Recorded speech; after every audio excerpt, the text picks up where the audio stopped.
Hello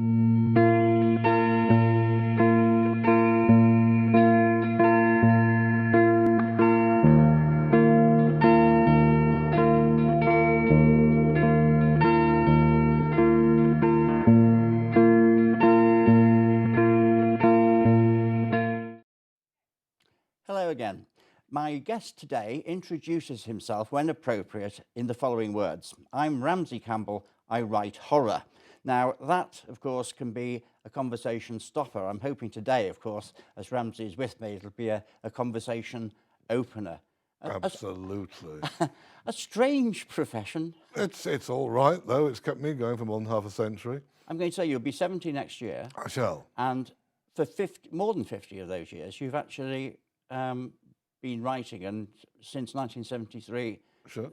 self-sufficient as a writer. Well, that's dignifying it a bit, to be honest with you. I mean, I was first published in '62 and went full time after having had a day job or a couple of day jobs for 11 years. But if Jenny, my wife, had not been teaching, believe me, you would not be speaking to me right now, because for several years I made nothing remotely resembling a living. And it was only because Jenny, who was actually, my support in every way, and the best part of me as well, because she was teaching and bringing in the money, that I was able to carry on, writing and not really selling very much at all. Now, some people may think being educated by the old-style Christian brothers and then working for the Inland Revenue, in themselves some sort of horror. Yes. But the whole thing about horror is, I mean, that people either regard it with slight amusement, or they're deeply committed to reading it, and then there's the sort of reactionary crowd who think horror encourages violence. Now, I know you're very much against any form of censorship. I am. In that sense. But yeah, but I've never believed that, that reading something or watching a film directly causes somebody to commit a violent act unless they're already predisposed in that way. And I certainly don't think anybody would actually read my stuff in order to learn how to do something. But at the same time, that's not a reason not to write as responsibly as you can.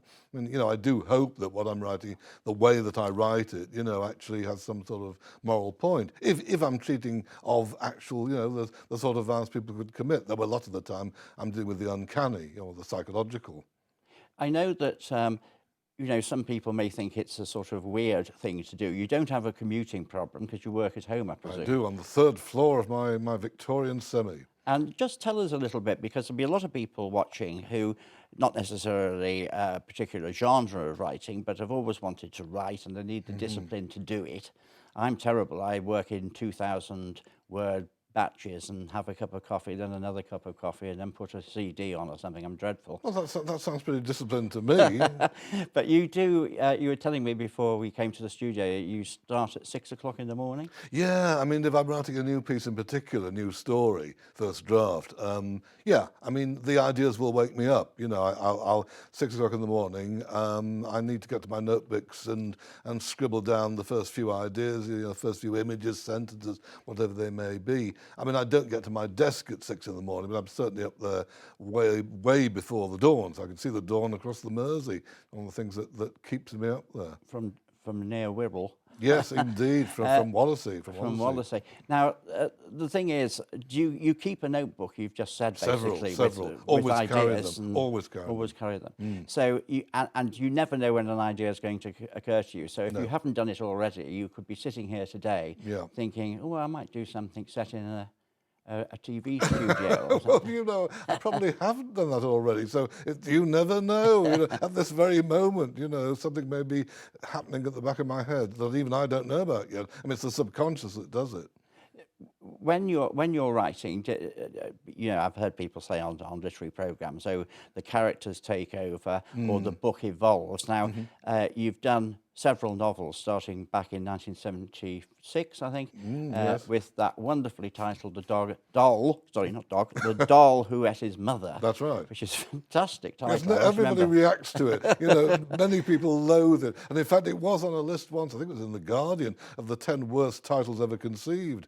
So that's a kind of fame in itself. Well, that be the case. You do about a novel a year now, don't you? Yeah, You have done. That's right. Do they evolve? Or, I mean, do you get a whole concept and then write it, or do they go off in different directions? Basically, there was a time back in the days of the doll, actually, when I used to plot very much in advance. I'd actually have the entire thing broken down into chapters before I wrote a word. And that was for the first few books. But these days, I don't. I'd much rather have it evolve, organically. I gather a lot of material. Certainly, you have to have a lot of stuff before you start writing a novel. But a preconceived plot, no. I mean, you obviously. Well, clearly you have to know where to start, otherwise you can't start.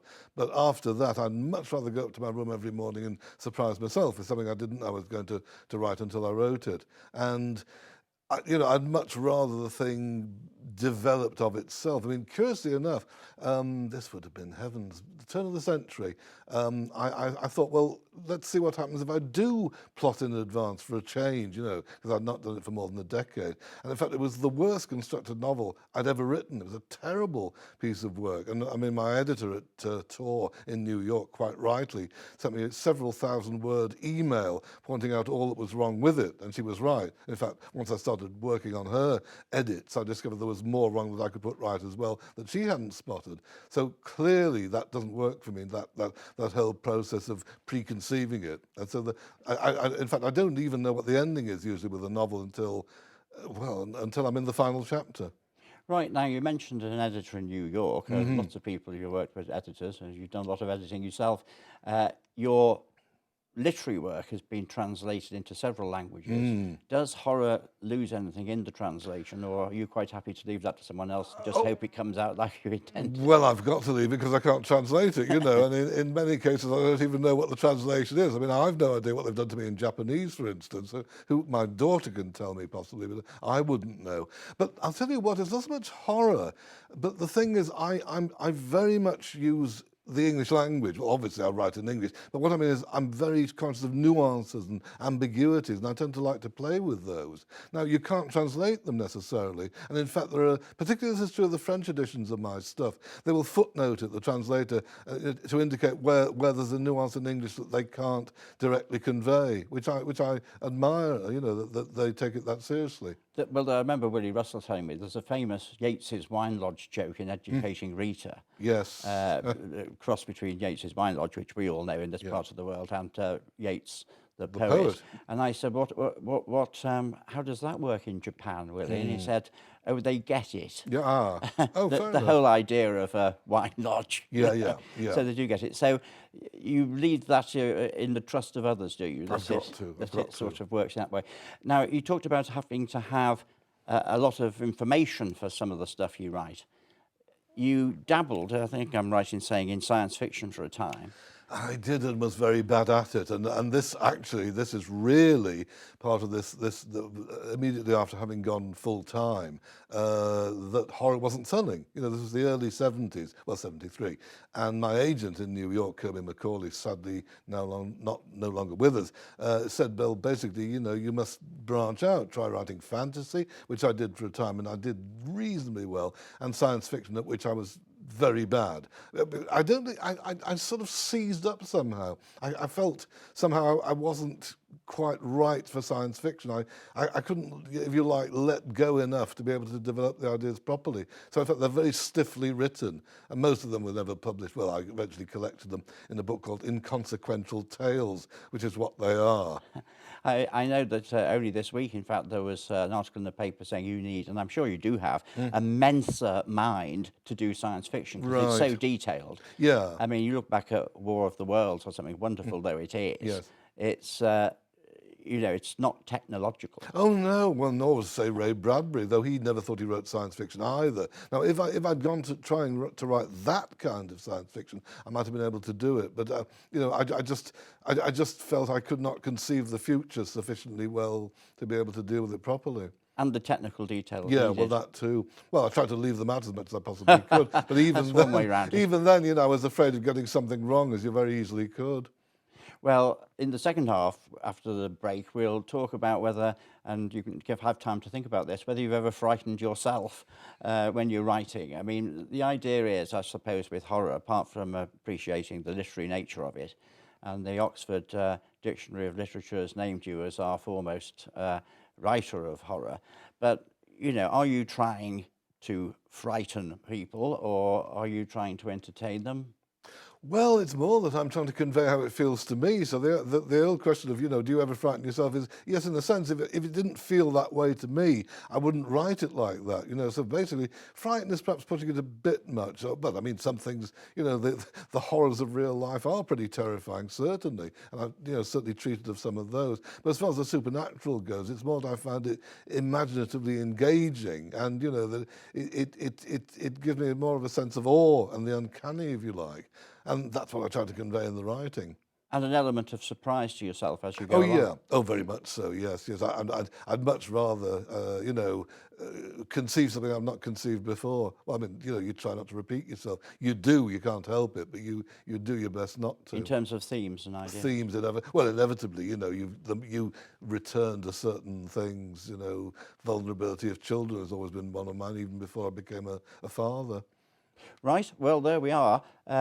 Returning to themes, we'll be returning in a minute, and when we come back after the break, we'll go back to Ramsay's very early years and just get a lowdown on that. But so see you after the break.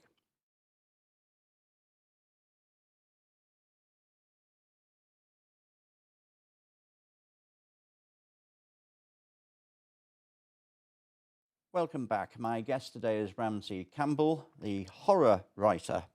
Ramsay, you had a strange childhood, if I may say so. I You mean, may. your parents were estranged, but they lived in the same house.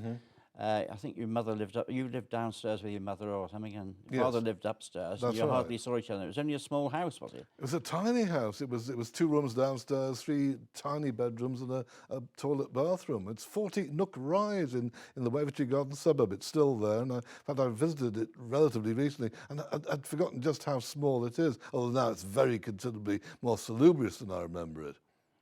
Yes, but it must have almost been difficult to avoid each other. That's what I'm It was amazed at. fundamentally that my father stayed out of the way. Oh, I see. He would come home after I'd come home from school and later on from work. And if by any chance we happened to encounter each other theoretically, he would hold the door closed from the other side so we would not come face to face. I mean, I think fundamentally because I'd taken my mother's side when I was about 3 years old. There was a terrible argument where, he'd taken me out and taken me across the railway tracks at Broad Green Station, which obviously one should not have done, but it didn't need quite that sort of an explosion between them, I don't think. Clearly other things had already been going wrong between them, but that was the sticking point, at which basically my mother said, well, do you want to go out with your father? And basically I didn't want another such confrontation, so I said no, and that was the end of our relationship. Your mother was very encouraging to you as a young She was writer. very encouraging indeed. I mean, she was a writer herself, though sadly almost entirely unpublished. But she wrote novel upon novel and sent them out. She'd romantic novels, detective stories, science fiction even. But they were, I think it's fair to say, a little bit stuck in the 30s, when she was sending them out in the 50s. So they were a bit out of their time. But the other sad thing was, I mean, she was an undiagnosed paranoid schizophrenic. And so I had to learn from a very early age that, the Archers, the radio show, was not really coded messages aimed at her, for instance. And, Which she believed. she did indeed, yeah. But, which I think is one reason why so much of my fiction is about the difference between what's perceived and what's real, or shifts of perception. Well, obviously it did affect you. Yeah. But did you have a Damascene moment when it came to sort of either first reading something in the horror genre and being attracted to it, and a very strong particular influence? Well, those are 2 separate questions. I mean, this may sound absurd, but my very first experience of terror in fiction was reading Rupert Bear when I was about 2 years old. And I was horribly precocious for a start, so I was reading even then. There's a story in which Rupert, to summarise it as quickly as I can, a Christmas tree that he's brought home from the forest is clearly animated and leaves the house at night, leaving a trail of earth behind it. And Rupert hears a creaking in the night and follows it, which I deeply wished he had not at that age, you know. And eventually sees this silhouette against a kind of lurid night sky of this skeletal tree. I mean, all those images are basically the English ghost story, are they not? You know, the silhouette, the trail of earth, the sound you hear in the night. And I was Almost pantomime-like. yeah, and I was absolutely terrified. But what's interesting, and I think what's significant, is a few days after having had night terrors every night, I wanted to read it again, you know. So, I mean, I think that defines the difference between people who don't like horror and those that do. We want to recapture that experience. And once you'd really got going, was there a particular strong influence of a particular... As a writer for me, well, there were two actually. There's M.R. James, the great English ghost story writer, though often his story is about demons and less human things than straightforward ghosts. But he had an absolute genius for the phrase that suggests so much more, actually so much worse than it shows, you know, this extraordinary economy of effect. Subtlety. Yeah, restraint, absolutely. And the other is H.P. Lovecraft, the American writer of the 20s and 30s, 1920s, 30s obviously, who basically unites science fiction and the supernatural, and was trying to get away from what he saw as, you know, Victorian occultism as being too predictable. So he invented his own mythology. And I mean, in my first book, I imitated this to a fault, believe me. I mean, I'd never been further than Southport, but I was setting my imitations in Massachusetts, and by heavens, it showed. Well, two things that are interesting there. You mentioned about being taken across the railway tracks by your dad, and that you hadn't travelled in an early age. And I mean, even Liverpool was Liverpool city centre was an adventure. Well, I wanted to come to that in a way, because in the sense that a lot of your early stuff, you know, had American locations. Yes. And was influenced by America. And then you invented, I have the book here, a place called Brichester. That's the place. Which sounds very Archers, actually. It's in Gloucestershire. Yes, it's not in Gloucestershire. Well, if it existed, it would be in Gloucestershire. Right. Yes. Take us to Brichester. You just wanted your own locale, did you? Well, it wasn't even so much wanting it. It was the Lovecraft's American publisher, to whom I sent my first few stories of that kind, said basically, you know, I needed to avoid imitating Massachusetts, because I clearly didn't know about it, and to find, you know, invent my own British locale that would be the equivalent. And I mean, if I'd thought a bit more clearly, I would have used somewhere like Chester, you know, and around that area, which I could have gone to visit, because I didn't know the Severn Valley either. But it was obviously not apparent to American readers that I didn't know the Severn Valley. So quintessentially English. Yeah, well, that's it, really. A bit like Midsummer Murders. Yeah, and the sort of, you know, Roman ruins and Roman remains that you could bring into the story. So that did work. And, you know, I invented a whole group of towns down there, of which Brichester is. Well, you see, what was interesting, that Brichester became more and more like Liverpool the more I wrote about it, until it was virtually just a disguised Liverpool. And there was no point in pretending any further. So, you know, back in, I was 19 actually, a story called The Cellars, which was the first that was ever set in Liverpool, but more specifically, it came out of a real Liverpool location. But you have written about several Liverpool locations. Gosh, I mean, don't give us a list, but no. Where are spooky places in Liverpool you've written about? Well, I mean, the Williamson Tunnels show up in Creatures of the Pool, which is my big Liverpool opus, you know, which uses as much about Liverpool, particularly the original 7 streets and the legends and traditions that it possibly could find. And that was 15 years in the researching, when I was doing all sorts of other things as well, obviously. But in between times, I was finding, you know, the more obscure and the older and less reprinted the book was, the better. So I've got now quite a nice collection of books about Liverpool from the mid-19th century, you see, some of which even the record library have not reprinted, at least not yet. And I actually don't now know which bits I simply copied down or you know, recorded in my notebooks, and which bit I improvised or made up. So even I don't know quite which is history, which is legend, and which is my invention. Which actually is it's exactly as it ought to be. Not only have you championed Liverpool, you notably championed another Liverpool horror writer. Oh yes, Clive Barker, who now lives in America. You wrote the foreword for what became his well-selling Books of Blood, sort of thing. And it's very generous, I think. I'm not just saying it because you're sitting next to me, but for a writer to be so encouraging to someone else and not regard them as competition and stuff them away in the cupboard. You know? Oh gosh, no, but I mean that's how I'm trying to repay what was done to me. I mean August Derleth, who was the chap at Arkham House, the Lovecraft publisher in America, who published me in the first place. I'm trying. The way he encouraged me. Pete Atkins, Clive's friend, who wrote the later Hellraiser films. I wrote the introduction to a book of his, and so it goes on. I mean, no, I'd much rather encourage the new generation. I mean, and keep the tradition going. Well, talking about keeping going, this is your latest tome. It is. 13 Days by Sunset Beach. It sounds rather romantic. It is set in Greece. Yes, and yes. It's about an elderly couple. It's an elderly couple who go on a family holiday to an island in Greece, Vasilama, which I've invented, I should say, and discover gradually that there's some secret of the island that may very well threaten them, but also may offer them a gift, an uncanny gift that they may value. And the question is, do they our protagonist, does he accept or not? And this book is available now, is it? It is. It's in Waterstone. Oh, Christmas present, I think. I hope so. For some people, they like Yes, spooky things, Yeah, particularly at Christmas. And no sign, obviously, if you're going home to write after this programme, no sign of drying up. Oh Lord, no. I mean, I've not started. I've done the first draft of the first novel of a trilogy, which is something I never thought I would write. That is to say, a trilogy. I mean, basically, because as far as I'm concerned, the only reason to write a trilogy is if there is a reason to write in that form. Certainly not 3 novels. Yeah. Right. Yeah.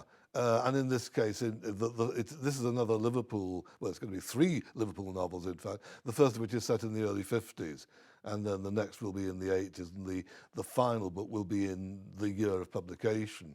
And you're talking about research. The context of those, of course, will obviously have to have references to those periods. Very much so, but then obviously I've lived through them, you see, and so it's a great act of recall. I can now batten on a lot of my childhood, not specifically the kind of childhood I had, but the detail of being, young in the 50s, early 50s. Dense fog and sooty building. Very much so. Yes, exactly right. That does come in, and all sorts of things like rationing and telephone boxes. Do they even exist? Well, they do actually, just about, don't they? But the old red telephone Giles box. Gilbert Scott, Yes. who designed our cathedral, also designed the red telephone box. And it's in the cathedral, in It fact. is. Yes. His smallest creation inside his largest creation. That's right. Well, it's been an absolute delight talking to you, Ramsay, about these things. Yes, I'm going to go home. We could have gone on for We hours. could. Yes. We may indeed have another programme. So it has been a delight. I shall go home and reread The Doll Who Ate His Mother. Well, I hope it's not try as and bad keep as my I face remember straight. it. As 1974, 6? Right. Six is right. Very good. Well, may all power to your pen, as they say, and may you go on for a long time to come. And thank you very much for being my guest today. Thanks for having me, Joe. Pleasure.